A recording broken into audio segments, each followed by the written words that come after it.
ॐ पूर्णमद पूर्णमिदं पूर्णात् पूर्णमुदच्यते पूर्णस्य पूर्णमादाय पूर्णमेवावशिष्यते।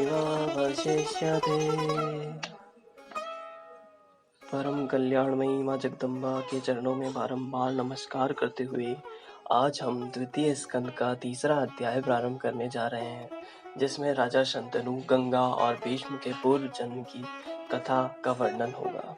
तो एक बार फिर से जगत जननी माँ दुर्गा के चरणों में अपना ध्यान लगाते हुए आज का ये हम पाठ आरंभ करते हैं।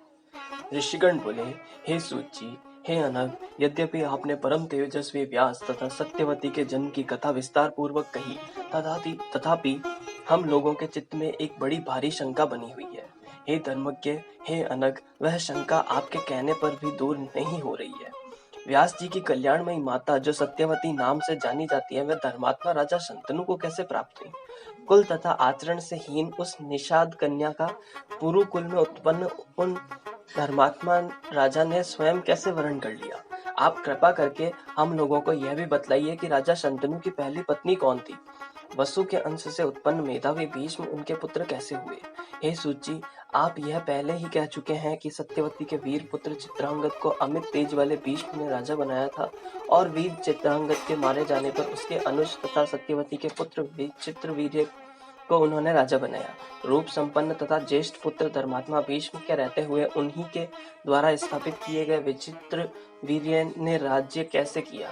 विचित्र वीर्य के मरने पर अत्यंत दुखित माता सत्यवती ने अपनी दोनों पुत्र वधुओं से 2 गोलक पुत्र कैसे उत्पन्न कराए? उन सुंदरी सत्यवती ने उस समय ज्येष्ठ पुत्र भीष्म को राजा क्यों नहीं बनाया और उन पराक्रमी भीष्म ने अपना विवाह क्यों नहीं किया?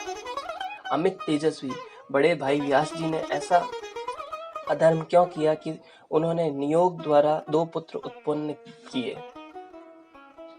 पुराणों के रचयिता व्यास मुनि ने धर्मज्ञ होते हुए भी ऐसा कार्य क्यों किया? हे सूत जी, क्या यही वेदों से अनुमोदित शिष्टाचार है? हे मेधाविन, आप व्यास जी के शिष्य हैं, इसलिए आप हमारी इन सभी शंकाओं को समाधान करने में समर्थ हैं। हम सभी लोग इस धर्म क्षेत्र में इन प्रश्नों के उत्तर सुनने को उत्सुक हो रहे हैं। सूत जी बोले, हे मुनियों, इक्ष्वाकु कुल में महाभीष नाम के एक सत्यवादी धर्मात्मा और चक्रवर्ती राजा उत्पन्न हुए, ऐसा कहा जाता है। उन बुद्धिमान राजा ने हजारों अश्वमेध तथा सैकड़ों वाजपेयी यज्ञ करके इंद्र को संतुष्ट किया और स्वर्ग प्राप्त किया था। एक बार राजा महाभीष ब्रह्मलोक गए। वहां प्रजापति की सेवा के लिए सभी देवता आए हुए थे। उस समय देवनदी गंगा जी भी ब्रह्मा जी की सेवा में उपस्थित थी। उस समय तीव्रगामी पवन ने उनका वस्त्र उड़ा दिया। सभी देवता अपना सिर नीचे किए बिना वहां देख खड़े रहे, किंतु राजा महाभीष निशंक भाव से उनकी ओर देखते रह गए। उन गंगा नदी ने भी राजा को अपने पर प्रेम सक्त जाना। उन दोनों को इस प्रकार मुग्ध देखकर ब्रह्मा जी क्रोधित हो गए और कोपविष्ट होकर शीघ्र ही उन दोनों को शाप दे दिया। हे राजन, मनुष्य लोक में तुम्हारा जन्म होगा। वहां जब तुम अधिक पुण्य एकत्र कर लोगे तब पुनः स्वर्ग लोक में आओगे। गंगा को महाभीष राजा पर प्रेमासक्त जानकर ब्रह्मा जी ने उन्हें गंगा को भी उसी प्रकार शाप दे दिया। इस प्रकार वे दोनों दुखी मन से ब्रह्मा जी के पास से शीघ्र ही चले गए। राजा अपने मन में सोचने लगे कि इस मृत्यु लोक में कौन ऐसा राजा है जो धर्मपरायण है। ऐसा विचार कर उन्होंने पुरुवंशीय महाराज प्रतीप को ही पिता बनाने का निश्चय कर लिया। इसी बीच 8 वसु अपनी अपनी स्त्री के साथ विहार करते हुए स्वेच्छया महर्षि वशिष्ठ के आश्रम पर आ पहुंचे। उन पृथु आदि वसुओं में धौ नामक एक श्रेष्ठ वसु थे। उनकी पत्नी नंदिनी गो को देखकर अपने पति से पूछा कि यह सुंदर गाय किसकी है। धौ ने उनसे कहा कि है सुंदरी, सुनो, यह महर्षि वशिष्ठ जी की गाय है। इस गाय का दूध स्त्री या पुरुष जो कोई भी पीता है उसकी आयु 10,000 वर्ष की हो जाती है और उसका यौवन सर्वदा बना रहता है। यह सुनकर उस सुंदरी स्त्री ने कहा, मृत्यु लोक में मेरी एक सखी है। मेरी वह सखी राजर्षि उशीनर की परम सुंदरी कन्या है। हे महाभाग, उसके लिए अत्यंत सुंदर तथा सब प्रकार की कामनाओं को देने वाला इस गाय को बछड़े सहित अपने आश्रम में ले चलिए। जब मेरी सखी इसका दूध पिएगी तब वह निर्जरा एवं रोग रहित होकर मनुष्यों में एकमात्र अद्वितीय बन जाएगी। उसका वचन सुनकर धौ नाम के वसु ने पृथु आदि 8 वसुओं के साथ जितेंद्रिय मुनि का अपमान करके नंदिनी का अपहरण कर लिया। नंदिनी का हरण हो जाने पर महातपस्वी वशिष्ठ फल लेकर शीघ्र ही अपने आश्रम आ गए। तब जब मुनि ने अपने आश्रम में बछड़े सहित नंदिनी गाय को नहीं देखा, तब वे तेजस्वी वनों एवं गुफाओं में उसे ढूंढने लगे। जब वह गाय नहीं मिली, तब वरुण पुत्र मुनि वशिष्ठ जी ध्यान योग से उसे वसुओं के द्वारा हरी गई जानकर अत्यंत कुपित हुए। वसुओं ने मेरी अवमानना करके मेरी गौ चुरा ली है।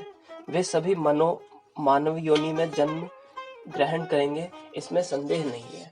इस प्रकार धर्मात्मा वशिष्ठ जी ने उन वसुओं को शाप दिया।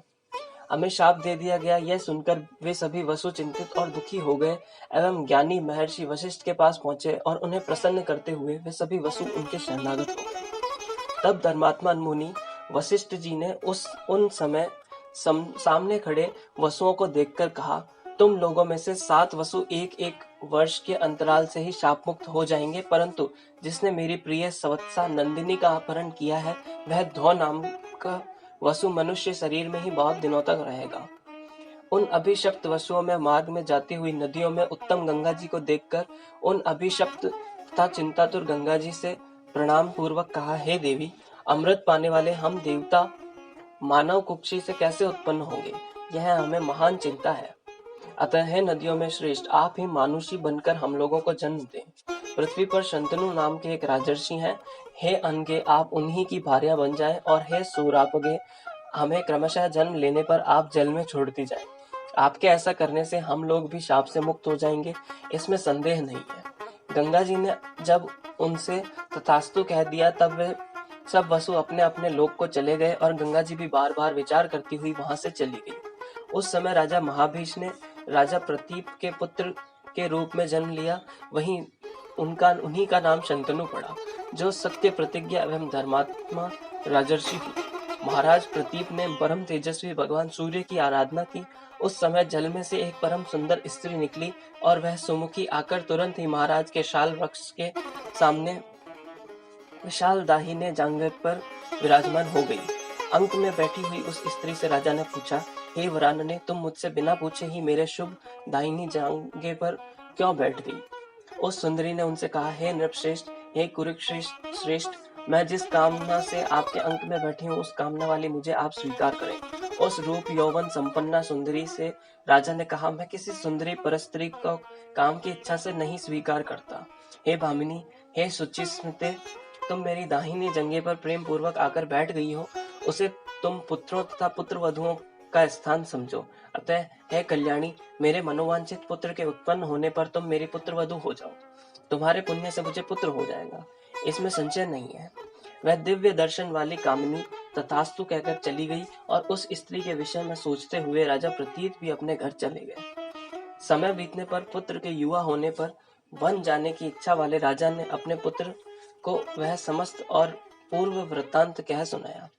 सारी बात का बताकर राजा ने अपने पुत्र से कहा, यदि वह सुंदरी बाला तुम्हें कभी वन में मिले और अपनी अभिलाषा प्रकट करे, तो उस मनोरमा को स्वीकार कर लेना तथा उससे मत पूछना कि तुम कौन हो। यह मेरी आज्ञा है। उससे अपनी धर्म पत्नी बनाकर तुम सुखी रहोगे। सूत जी बोले, इस प्रकार अपने पुत्र को आदेश देकर महाराज प्रतीप प्रसन्नता के साथ उन्हें सारा राज्य वैभव सौंपकर वन को चले गए। वहां जाकर वे तप करके तथा आदि शक्ति भगवती जगदम्बिका की आराधना करके अपने तेज से शरीर छोड़कर स्वर्ग चले गए। महातेजस्वी राजा शंतनु ने सार्वभौम राज्य प्राप्त किया और वे धर्म पूर्वक प्रजा का पालन करने लगे। इस प्रकार 18,000 श्लोकों वाली श्रीमद् देवी भागवत महापुराण संहिता के अंतर्गत द्वितीय स्कंद का प्रतीप से शंतनु जन्म वर्णन नामक तीसरा अध्याय ओम तत्सत।